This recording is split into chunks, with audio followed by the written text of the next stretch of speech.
उड़ते हुए परिंदों सा हौसला रख, भले ही मुश्किलें तेरी मंजिल में हों और जिंदगी तुझे रास आए, कामयाबी का सफर मिल जाए। ऐसा थी परीक्षा में ऐसा हौसला रख। अपने यार परीक्षा में हौसला रखो, अपनी तैयारी को मजबूत करते रहो, जैसे मैं हर वीडियो में आपको एक बार बताता हूँ, रिमाइंड कराता हूँ। और साथ साथ आपके लिए एक यूनिक, अच्छा और बढ़िया बढ़िया कॉलेज रिव्यूज और बढ़िया कॉलेज ऑप्शंस भी लेकर आता रहता हूँ। तो welcome to the another video of Udaan Vidyapeeth, जिसमें हम RGIPT Rajiv Gandhi institute of petroleum technology की बात करने वाले हैं, जिसको इंस्टीट्यूशन ऑफ नेशनल इंपॉर्टेंस का दर्जा ऑलरेडी गवर्नमेंट ऑफ इंडिया से प्राप्त है। जो IITs को और जो भी प्रेस्टिजियस इंस्टीट्यूट हैं गवर्नमेंट इंडिया के, उनको प्राप्त होता है, तो उनमें से एक ये कॉलेज है। और बहुत इंजीनियरिंग में भी बहुत अच्छा कॉलेज ये अपना काम कर रहा है और बहुत अच्छी अपनी रैंकिंग इंप्रूव कर रहा है, प्लेसमेंट्स इंप्रूव कर रहा है और बहुत अच्छी ऐसी ऐसी चीजें हैं। इंफ्रास्ट्रक्चर तो यार गजब लेवल का है। बिकॉज मैं इतना कॉन्फिडेंट होके इसलिए बोल पा रहा हूँ क्योंकि मैं इटसेल्फ अमेठी से हूँ, जहाँ पे ये कॉलेज है।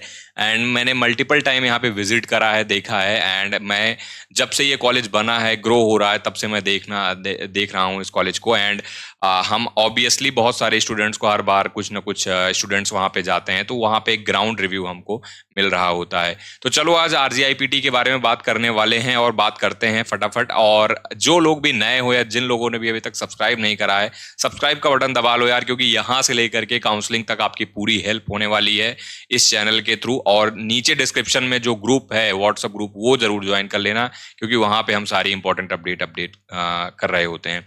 तो चलो हम अपना इस कॉलेज के बारे में स्टार्ट करते हैं। सारी चीजें देखने वाले हैं, placement, cut off, fees structure, campus facility और जो भी यहाँ पे सारी इंपॉर्टेंट चीजें। इसके अलावा आपको कुछ भी नहीं देखने को मिलेगा और ऐसी चीजें आपको देखने को मिलेगी भी नहीं। यूट्यूब पे बहुत रेयर आपको जगह पे ऐसे रिव्यूज देखने को मिलेंगे, ठीक है। सबसे पहले यार बात करें RGIPT की, तो RGIPT देखो, मैंने बोला ना 2007 में स्टैब्लिश हुआ था। NIRF रैंकिंग इसकी ना बहुत पहले, अभी तक NIRF रैंकिंग हुआ नहीं करती थी, बट लास्ट ईयर की जो NIRF रैंकिंग है ना, विद दिस इज 25, तो काफी बढ़िया ग्रोथ हुई है। एंड दिस इज इंजीनियरिंग, ठीक है, ये इंजीनियरिंग की रैंकिंग है। जैसे मैंने बताया, इंस्टीट्यूशन ऑफ नेशनल इंपॉर्टेंस है, गवर्नमेंट ऑफ इंडिया से इसको दर्जा प्राप्त है, ठीक है। और इस्टेब्लिशमेंट जो इस इस्टेब्लिश हुआ था, ये पार्लियामेंट एक्ट के तहत ये दर्जा प्राप्त होता है, ठीक है। और सबसे इंपॉर्टेंट, अपनी डिग्री देता है, कहीं से अफिलिएशन होने की जरूरत नहीं है।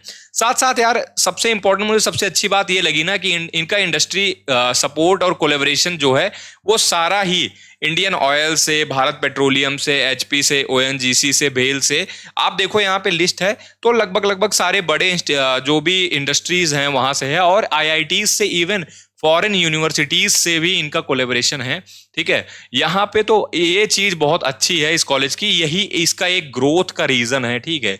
इन्होंने बहुत बढ़िया कोलेबोरेशन कर रखे हैं और बहुत अच्छा इसका एडवांटेज मिलता है। आगे चलते हैं, हम देख लेते हैं एडमिशन कैसे कैसे होता है। तो यार अगर JEE एडवांस क्वालिफाई कर रहे हो तब भी आपको एडमिशन मिल जाएगा, JEE मेंस क्वालिफाई कर रहे हो तब भी आपको एडमिशन मिल जाएगा। दोनों तरीके हैं, दोनों तरीके से एडमिशन होता है। मोस्टली लोग पहला तरीका जानते हैं, पहले तरीके से जाते हैं। दूसरा तरीका ना थोड़ा सा हाईलाइट नहीं है, कम लोग जानते हैं, और इसका ना कट ऑफ भी ढंग से रिलीज नहीं करा जाता कॉलेज की तरफ से, तो वो एक रीजन है। अब देख ले, तो ये जो राउंड 1 कहते हैं JEE एडवांस के लिए, ये पर्टिकुलरली JEE एडवांस के लिए है। तो पहले ये क्राइटेरिया जो यहाँ पे 60% दिया गया है मिनिमम एग्रीगेट क्लास 12th में, ये 80% हुआ करता था, बट इन्होंने 60% कर दिया है। बिकॉज अब यहाँ पे ये थोड़े से स्टूडेंट को एडमिशन देना चाहते हैं, थोड़ा सा बढ़ाना चाहते हैं एक्सपोजर, ठीक है। तो अब ये यहाँ पे 26 रहेगा इस बार के लिए, ठीक है। और अगर राउंड 2 की बात करें तो इसमें JEE एडवांस वाले भी दे सकते हैं। यहाँ पे देखो प्रेफरेंस ऑर्डर जो दिया जाता है, पहले JEE एडवांस को दिया जाता है, 2026 हो जाएगा, ठीक है। और उसके बाद सेकंड प्रेफरेंस जो हो जाएगा वो JEE मेंस को दिया जाएगा, तो पहले JEE एडवांस वाले आते हैं, ठीक है। और यहाँ भी तुम्हारा जो एग्रीगेट परसेंटेज रहने वाला है वो 60% रहने वाला है। अच्छा, इसका जैसे ही फॉर्म रिलीज होता है, इसकी सेपरेट अपनी खुद की काउंसलिंग होती है। तो इसकी जो काउंसलिंग होती है ना, वो RGIPT खुद ही कराता है। RGIPT खुद ही अपनी काउंसलिंग कंडक्ट कराता है और इसी वेबसाइट पे कराता है। तो जब भी जैसे ही काउंसलिंग का अपडेट कुछ आ रहा होगा, जैसे ही एडमिशन ओपन होंगे, तो हम आपको जरूर बता रहे होंगे। तो उसके लिए सब्सक्राइब रहना, ठीक है। उसके लिए आप, ताकि मिस ना करो। अब देख लेते हैं यहाँ पे कौन कौन से प्रोग्राम्स हैं यार। Minor as well as major दोनों प्रोग्राम्स यहाँ पे देखने को मिलते हैं। और आप देख सकते हो कि केमिकल इंजीनियरिंग, देखो ये पर्टिकुलरली मैं बता दूं, पेट्रोलियम, केमिकल, एनर्जी, ठीक है। और अभी तो इन्होंने इलेक्ट्रिक व्हीकल भी ला दिया है, मैकेनिकल भी ला दिया है, computer science and tech branches भी ला दी है। ये बैंगलोर में, यहाँ के फाइनल ईयर के स्टूडेंट बैंगलोर में पढ़ने जाते हैं, जो कि आप बहुत सारे लोगों को नहीं पता होगा। ठीक है, तो वो भी एक अच्छी अपॉर्चुनिटीज होती है। टेक वाले जो बच्चे हैं ना, उनको बैंगलोर का एक्सपोजर मिलना is itself a very big, ठीक है, वेरी बिग थिंग। तो उसका एक फायदा मिलता है। तो यार यहाँ पे ऑलमोस्ट ऑलमोस्ट मैं कहूंगा सारी वैरायटी कवर होती है ब्रांचेस की। केमिकल की बात करो, कंप्यूटर साइंस की बात करो, डिजाइन की बात करो, CS design, electronics engineering, electrical engineering, ठीक है, मेजर इन ईवी, ठीक है, जिसका अभी फिलहाल ऑटोमोटिव सेक्टर में तो ये मतलब तबाही मचा रखा है। ईवी में बहुत ज्यादा इस समय बहुत ज्यादा एक्सपोजर है। मैथमेटिक्स एंड कंप्यूटिंग यार किसी को बताने की जरूरत नहीं, कोई पहचान की मोहताज नहीं है। पेट्रोलियम इंजीनियरिंग जो यहाँ की स्टार ब्रांच है, ठीक है। केमिकल के रिलेटेड कोई भी ब्रांच होंगी, सारी स्टार ब्रांच होंगी यहाँ के लिए। पर्टिकुलरली बहुत वेल एस्टैब्लिश्ड कॉलेज है उसके लिए। टेक ब्रांचेस कुछ दिन पहले आई हैं, अभी मतलब कुछ दिन पहले इन द सेंस कुछ साल पहले आई हैं, तो उनके लिए आपको बैंगलोर वाला एक्सपोजर इसीलिए दे रहे हैं ताकि उनकी अच्छी प्लेसमेंट हो जाए, अच्छी कंपनीज में हो जाए, अच्छा एक्सपोजर मिले, ठीक है। केमिकल, मैकेनिकल सारी ब्रांचेस हैं यहाँ पे। और इसके बाद यहाँ पे कुछ कलर कोड्स दिए गए हैं कोर्सेज के, ये आप लोग एक बार देख लेना, ठीक है। इस पे बहुत ज्यादा नहीं जाएंगे। अभी बात करते हैं हम सीट मैट्रिक्स की कि क्या क्या यहाँ पे कितनी सीटें अवेलेबल हैं, ठीक है। टोटल सीट्स की बात कर लें यार, एक बार नजर डाल देते हैं। केमिकल के अंदर 60 देखने को मिल जाती है। केमिकल इंजीनियरिंग जो मेजर पेट्रोकेमिकल्स एंड पॉलीमर में कराया जाता है उसके अंदर 30, और जो मेजर रिन्यूएबल एनर्जी में कराया जाता है उसके अंदर भी 30 मिलती हैं। तो टोटल 60 हो गई। कंप्यूटर साइंस 60 हो गई, ठीक है। कंप्यूटर साइंस डिजाइन जो है 50 सीट्स हैं। इंफॉर्मेशन टेक्नोलॉजी की 50 सीट्स हैं। इलेक्ट्रॉनिक्स इंजीनियरिंग की आपकी 50 सीट्स हैं। और जो इलेक्ट्रिकल इंजीनियरिंग ई व्हीकल में है उसकी 50 सीट्स हैं। मैथमेटिक्स एंड कंप्यूटिंग की 60, मैकेनिकल की 30 सीट्स हैं, क्योंकि मैकेनिकल नया इंट्रोड्यूस हुआ है, ठीक है, अभी कम रखी गई हैं। पेट्रोलियम इंजीनियरिंग की 60 है। हो सकता है 2026 के एडमिशन से पहले मैकेनिकल की सीटें बढ़ जाएं। तो टोटल हमको 530 सीट मिल गई हैं। And this is the reservation, ठीक है। यहाँ पे जो जनरल वाले कैंडिडेट हैं उनको 40.5% है, ठीक है। ईडब्ल्यूएस वाले कैंडिडेट्स को तुम्हारे पास 10% का रिजर्वेशन है। ओबीसी वाले कैंडिडेट के लिए 27% सीटें रिजर्व रखी गई हैं। एससी वाले कैंडिडेट के लिए 15%, ठीक है, और एसटी वालों के लिए 7.5, और गर्ल्स के लिए भी स्पेशली यहाँ पे सीट रिजर्व करी गई हैं। तो गर्ल्स के लिए यहाँ पे बहुत मतलब रैंक जो अभी कट ऑफ दिखाने वाला हूं उससे ज्यादा भी एडमिशन हो जाता है। तो this is the category distribution of the seat matrix in RGIPT Amethi.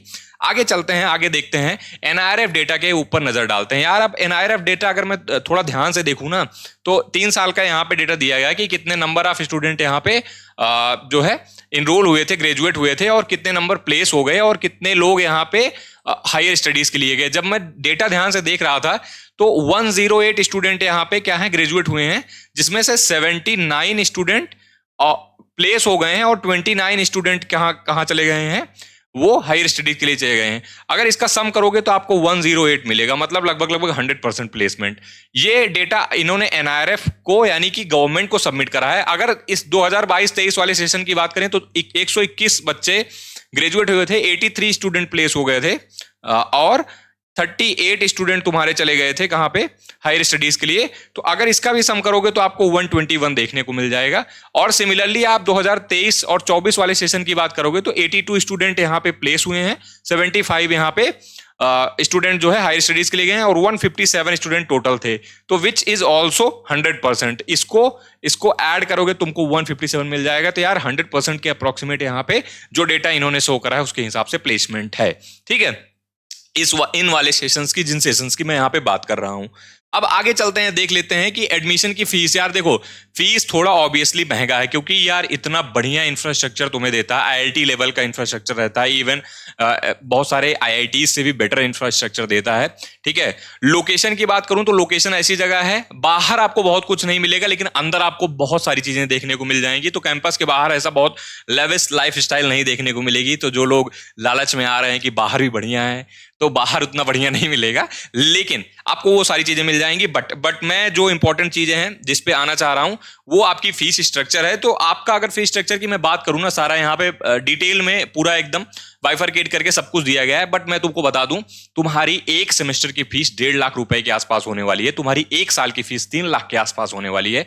और अगर तुम ये सारा मैं तुम्हारा कैलकुलेट करके सब कुछ बता रहा हूं, तो ये मान के चलो कि अगर तुम आरजीआईपीटी में एडमिशन ले रहे हो तो तुम्हें 3 लाख रुपए आपको साल का यहाँ पे देना पड़ेगा, इंक्लूडिंग जितनी भी सारी यहाँ पे फीस दी हैं, सब कुछ आपका हॉस्टल वगैरह सब मेस वगैरह सबका लगभग आपको मिल जाएगा। लेकिन वो रिटर्न मिलता है, वो चीज़ें आपको फैसिलिटीज़ वहाँ पे मिल रही होती हैं, इसकी तो अश्योरिटी है, ठीक है। और लगातार ग्रो कर रहा है। अब स्कॉलर जब यार फीस की बात होती है, स्कॉलरशिप भी देख लो, क्योंकि बहुत सारी स्कॉलरशिप्स यहाँ पे हैं, जिसकी वजह से क्या होता है, फायदा हो जाता है फीस में भी। एक तो पहले तो ये खुद ही अपना चलाते हैं, ठीक है, बीटेक और आईडीडी। आईडीडी मतलब इंटीग्रेटेड प्रोग्राम, जो 5 ईयर प्रोग्राम्स होते हैं उनके लिए, और बीटेक यानी 4 ईयर के लिए। तो दोनों मतलब कि प्रोग्राम्स के लिए यहाँ पे इनकी स्कॉलरशिप मिलती है, मेरिट कम मींस स्कॉलरशिप, जिसमें आपकी अगर मेरिट अच्छी आई, मतलब सीजीपीए आपके फर्स्ट ईयर में बढ़िया आए, तो आपको स्कॉलरशिप मिल जाती है। कैसे मिलती है आगे चल के डिटेल में बात कर रहे होंगे, जब भी हमारे जो स्टूडेंट जाते हैं वो हमसे डिस्कशन करते हैं, बातें करते हैं, तो उनको हम सारा कुछ गाइड करते हैं। दूसरा होता है इनका सेंट्रल स्कॉलरशिप जो होता है वो तो मिलता ही है, एक इनका मिलेगा प्लस सेंट्रल स्कॉलरशिप मिलता है, ठीक है। उसके बाद आओ top class education scheme for SC student, जो अभी एससी स्टूडेंट है उनके लिए पर्टिकुलरली यहाँ पे ये स्कॉलरशिप होती है। National fellowship and scholarship for higher education ST के लिए, ये एसटी वालों के लिए होती है, ठीक है। और state scholarship for BTech and IDD RGIPT. अब इसमें तुम्हारा स्टेट आ जाता है, जितने स्टेट वाले हैं, जैसे मध्य प्रदेश का आ गया, उत्तर प्रदेश का आ गया, झारखंड का आ गया, ठीक है, बिहार का आ गया, तो ये सारी स्कॉलरशिप इसके अंदर आ जाती हैं। तो तुम एक टाइम पे ना एक से ज्यादा स्कॉलरशिप यहाँ पे अवेल कर पाओगे और इसका एडवांटेज ले पाओगे तुम अपनी फीस भरने में, ठीक है। अब बात कर लेते हैं कट ऑफ की, जिसका आप लोग वेट कर रहे थे, बट इसके बियॉन्ड भी रियलिटी है। ऐसा नहीं है कि केवल यही चीजें होने वाली हैं, इसके बाद भी जो होता है ना, जैसे मैंने बताया ना, जेई मेंस वाला कट ऑफ इन्होंने ढंग से रिलीज नहीं किया है, कितनी रैंक तक इन्होंने एडमिशन दिया है, ठीक है। अब यहाँ पे अगर जेई आप देखोगे, ये राउंड 1 का है, ठीक है, राउंड 1 आप देखोगे तो यहाँ पे इन्होंने जेई एडवांस 2025 क्वालिफाइड स्टूडेंट्स के लिए ओनली यहाँ पे करा हुआ है। तो यहाँ पे आप ओपनिंग क्लोजिंग रैंक यहाँ पे अगर जनरल कैंडिडेट की देखो कंप्यूटर साइंस में, तो लगभग 14,000 के आसपास है। 28,000 तक यहाँ पे क्या मिल गया है, केमिकल इंजीनियरिंग मिल गया है। 25,000 तक केमिकल इंजीनियरिंग में पेट्रोकेमिकल मिल गया है स्पेशलाइजेशन में। केमिकल इंजीनियरिंग नॉर्मल 25,000 तक मिला है। इलेक्ट्रिकल व्हीकल तुम्हें 26,000 तक देखने को मिला है। इलेक्ट्रॉनिक्स एंड इंजीनियरिंग तुम्हें 25,000 तक देखने को मिला है। इंफॉर्मेशन टेक्नोलॉजी तुम्हें 24,000 तक देखने को मिला है। मैथमेटिकल एंड कंप्यूटिंग तुम्हें 20,000 तक देखने को मिला है। मैकेनिकल इंजीनियरिंग तुम्हें 27,000 तक देखने को मिला है। पेट्रोलियम इंजीनियरिंग तुम्हें 23,000 तक मिला है। और केमिकल इंजीनियरिंग तुम्हें यहाँ पे, जिसका रिन्यूएबल जो मेजर में रिन्यूएबल एनर्जी है, वो तुम्हें 28,000 तक, और कंप्यूटर साइंस जो डिजाइन है वो तुम्हें 22,000 तक देखने को मिला है। तो अगर मैं ओवरऑल बात करूं तो तुम्हें 28,000 तक लास्ट में यहाँ पे एडमिशन मिला हुआ, जो भी राउंड 1 हुआ है, ठीक है।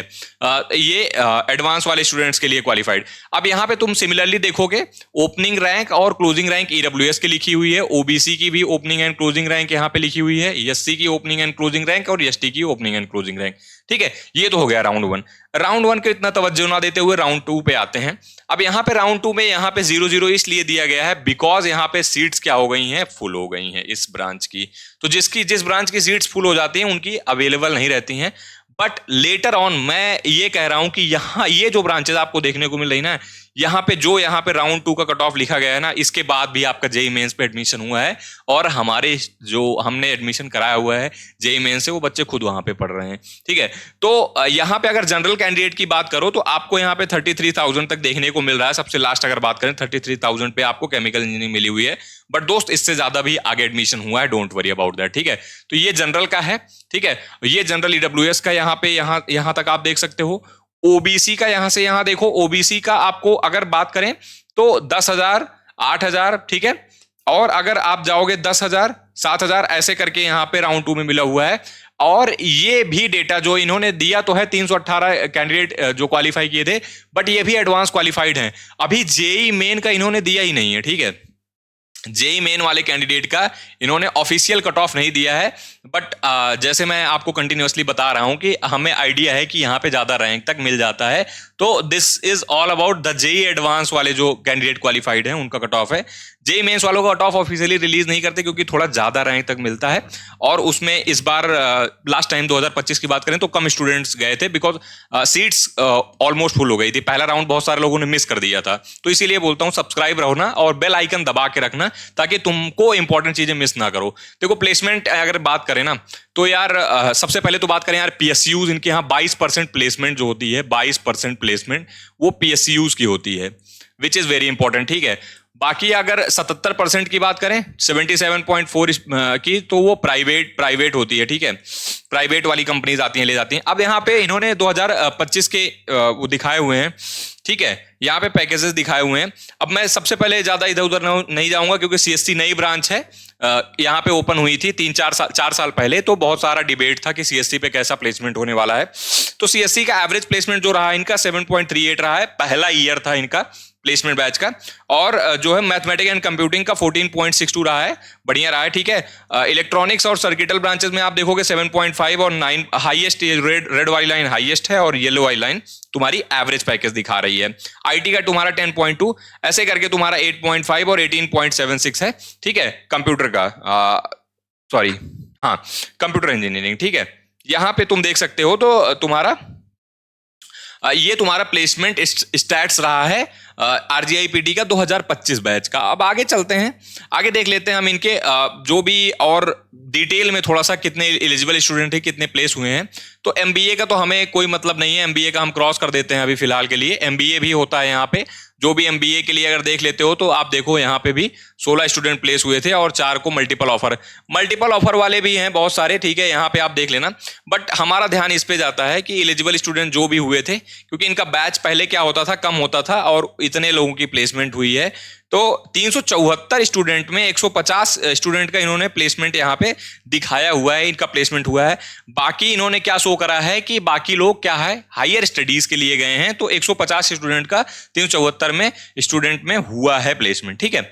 आगे देख लेते हैं यार, अगर यहाँ पे तुम्हारे इसकी बात करें, कंपनीज की बात करें, तो सारी बड़ी कंपनीज आती हैं। सबसे पहले तो पीएसयूज आती हैं, ठीक है। पीएसयूज के लिए जिसको जाना है, तो पीएसयूज यहाँ तक भर भर के मिलती हैं। और अब तो प्राइवेट में थोड़ी सी टेक में, जब बैंगलोर वाली जब से इन्होंने ओपन करा है, ठीक है, तो वहां पे ना थोड़ा सा टेक वाली भी अब कंपनीज आना शुरू हो गई हैं। तो टेक वाले में भी आगे चल के प्लेसमेंट सही होने वाला है। अब हॉस्टल्स एंड फैसिलिटीज की बात करें, तो देखो हॉस्टल की पर्टिकुलरली बात करूं तो हॉस्टल सारे हैं, ठीक है। Separate hostel facility boys and girls के लिए है। 24/7 इनका सर्विलेंस है, ठीक है। जो भी वहाँ के वार्डन्स हैं, ये सारी चीजें, फैसिलिटीज बहुत बढ़िया, हॉस्टल्स इनके बहुत बढ़िया बनाए गए हैं, तो कोई दिक्कत वाली बात नहीं है, ठीक है। जो भी एक्टिविटीज होती हैं वो सारी होती हैं यहाँ पे। सेफ्टी सिक्योरिटी पूरी है, डिसिप्लिन है, कंटिन्यूअस मॉनिटरिंग होती है हर चीज की, तुमको ये सारी चीज देखने को मिलती है, ठीक है। और स्पोर्ट्स में भी काफी ठीक है। स्पोर्ट्स में मतलब अगर बात करें तो क्योंकि कैंपस बढ़िया है तो स्पोर्ट्स फैसिलिटीज ठीक ठाक मिल जाती हैं। इंडोर गेम्स में तुम्हारे पास बैडमिंटन, टेबल टेनिस, तुम्हारे पास सब, मतलब बिल्कुल तुम्हारे पास सारे यहाँ पे गेम देखने को मिल जाते हैं। वॉलीबॉल, लॉन टेनिस, ये तो आउटडोर में हो गए, ठीक है, क्रिकेट वगैरह। फिटनेस और वेलनेस के लिए तुम्हारे पास जिम वगैरह की फैसिलिटीज है। स्टूडेंट जो एक्टिविटीज होती हैं, कल्चरल प्रोग्राम्स होते हैं, लिटरेरी के हो गए या स्पोर्ट्स के हो गए या फिर कल्चरल के हो गए, सारे यहाँ पे स्पोर्ट्स प्रोग्राम होते हैं। और लाइफ स्टाइल तो बढ़िया है यार, देखो क्योंकि प्यारा है कैंपस। देखो कैंपस वगैरह बहुत प्यारा है। यहाँ पे थोड़ी मैंने ग्लिम्स दिखा दी हैं आपको, आप देखोगे तो आपको बढ़िया लगेगा, अच्छा लगेगा। तो मतलब ओवरऑल अगर एक लाइफ, कॉलेज लाइफ चाहते हो तो कॉलेज लाइफ तो यहाँ तुम्हें प्रॉपर मिल रही होती है। बाकी तुम्हें बाकी सारा चीज, जैसे कैफेटेरिया हो गया, हेल्थ केयर सेंटर हो गया, और उसके बाद तुम्हारा कंफर्टेबल एंड सपोर्टिव लिविंग, मतलब जो भी तुम्हारी लाइब्रेरीज वगैरह हैं वो सारी चीजें यहाँ पे। पर्टिकुलरली मैं तो लाइब्रेरी में गया था, ये इनकी लाइब्रेरी है, अच्छा है यार, बढ़िया बनाया है ये जो बिल्डिंग है। तो मतलब ओवरऑल ये और ये आप देख रहे हो, ठीक है। और मतलब ओवरऑल बढ़िया है, मतलब कैंपस के लिए तो मैं कहूँगा यार फुल फुल पूरे नंबर है, ठीक है। तो आई थिंक मैंने सारी चीजें कवर कर ली है। अगर कुछ ऐसा छूट रहा हो तो आप प्लीज एक बार कमेंट करके मुझे बताना कि कुछ और अगर रह गया हो, या कुछ और आप इस कॉलेज के बारे में जानना चाहते हो, या फिर आपकी रैंक पे आप जानना चाहते हो कि ये कॉलेज मिल रहा है कि नहीं मिल रहा है, तो जरूर कमेंट करिएगा। और हाँ, अगर अभी तक सब्सक्राइब नहीं करा तो जरूर कर लेना यार, क्योंकि यहां पर तुमको बढ़िया चीजें लगातार मिलती रहेंगी। मिलते हैं नेक्स्ट वीडियो में, टिल देन जय हिंद, जय भारत।